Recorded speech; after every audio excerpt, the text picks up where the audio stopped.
కాకినాడ నగరంలోని నగరపాలక సంస్థ పాఠశాలల్లో విద్యార్థుల అడ్మిషన్ల పెంపుపై అదనపు కమిషనర్ కెటి సుధాకర్ ప్రత్యేక సమీక్షా సమావేశం నిర్వహించారు. ఈ సమావేశంలో పాఠశాల ఎంఈఓలు సుబ్బారావు, రవి, ప్రధానోపాధ్యాయులు పాల్గొన్నారు. ప్రభుత్వ పాఠశాలల్లో ఉన్న నాణ్యమైన విద్య, అర్హత కలిగిన ఉపాధ్యాయులు, అందుబాటులో ఉన్న సౌకర్యాలను ప్రజలకు విస్తృతంగా తెలియజేసి అడ్మిషన్లు పెంచాలని ఆయన సూచించారు. ఈ సందర్భంగా కెటి సుధాకర్ మాట్లాడుతూ, ప్రభుత్వం నిర్దేశించిన అడ్మిషన్ లక్ష్యాలను పూర్తి చేయడం ప్రతి ఉపాధ్యాయుడు బాధ్యత అని అన్నారు. కాకినాడ అర్బన్ పరిధిలోని అంగన్వాడీ కేంద్రాలు, ప్రాథమిక పాఠశాలల నుంచి విద్యార్థులను ప్రభుత్వ పాఠశాలల వైపు ఆకర్షించేందుకు ప్రత్యేక చర్యలు తీసుకోవాలని సూచించారు.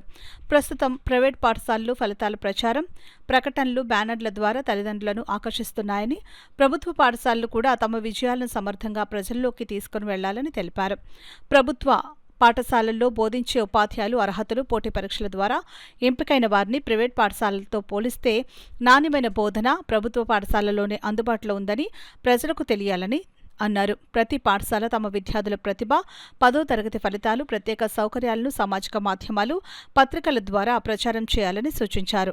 కాకినాడ అర్బన్ పరిధిలో 176 అంగన్వాడీ కేంద్రాల్లో సుమారు 3,366 మంది పిల్లలు ఉన్నారని, వీరిలో ఎక్కువ మందిని ప్రభుత్వ పాఠశాలలో చేర్పించేందుకు కార్యాచరణ రూపొందించాలని ఎంఈఓలు ప్రధానోపాధ్యాయులకు సూచించారు. అడ్మిషన్ డ్రైవ్లో ఉపాధ్యాయులు సమన్వయంతో పనిచేయాలని, ఇంటింటికి వెళ్లి తల్లిదండ్రులతో మాట్లాడాలని సూచించారు. పాఠశాలల్లో అందుబాటులో ఉన్న సౌకర్యాలు, డిజిటల్ తరగతులు, మౌలిక వసతులు, ఉచిత విద్యా సదుపాయాలను విస్తృతంగా ప్రచారం చేస్తే అడ్మిషన్లు పెరుగుతాయని ఎంఈఓలు అభిప్రాయపడ్డారు. ఈ సమావేశంలో కార్పొరేషన్ మేనేజర్ శిరీష్ కుమార్, నగరపాలక సంస్థ ఉన్నత పాఠశాల ప్రధానోపాధ్యాయులు తదితరులు పాల్గొన్నారు.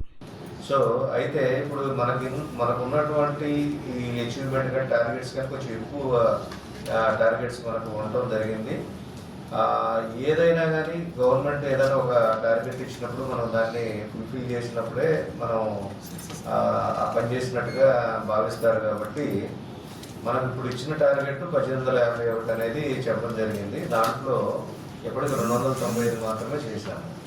అయితే ఇప్పుడు ఈ మీటింగ్ యొక్క సారాంశం ఏంటంటే, ఈ 1851 మనం చేయగలమా లేదా, ఒకవేళ మనం చేయటానికి ఏమైనా హర్డిల్స్ ఉన్నాయా, ఈ హర్డిల్స్ నుంచి మనం ఓవర్కమ్ కావడానికి మీరేం చేయదలుచుకున్నారు, అంటే మీరు ఏమన్నా స్ట్రాటజీస్ ఏమన్నా ఉపయోగించి చేయగలుగుతారా, లేదంటే మా సపోర్ట్ ఏమైనా ఉంటుందా అనేది, మా సపోర్ట్ ఏ విధంగా కావాలి, మీకు ఎవరు సపోర్ట్ కావాలి అనేది ఒకసారి మనం డిస్కస్ చేసుకొని ఇది ఖచ్చితంగా మనం అచీవ్మెంట్ అయ్యే విధంగా మనం ప్రయత్నం చేయాలి. ఎందుకంటే నిన్న కలెక్టర్ గారు టెలికాన్ఫరెన్స్లో చెప్పింది ఏంటంటే, కాకినాడ సిటీనే చాలా లీస్ట్ పెర్ఫార్మెన్స్లో ఉన్నదనేది చెప్పడం జరిగింది.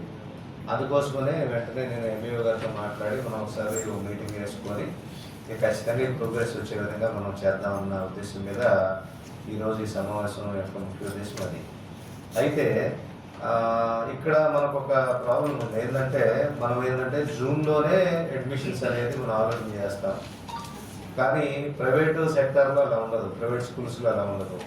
వాళ్ళు ఎప్పుడైతే రిజల్ట్స్ వస్తాయో 10th క్లాసు, ఆ రిజల్ట్స్ నుంచే శ్రీ చైతన్య అని, తర్వాత నారాయణ అని, ఒకటి 1, 2 ఈ ర్యాంకింగ్ చదువుకుంటా ఖచ్చితంగా జనాలను ఆకర్షించే పరిస్థితుల్లో ఉంటారు.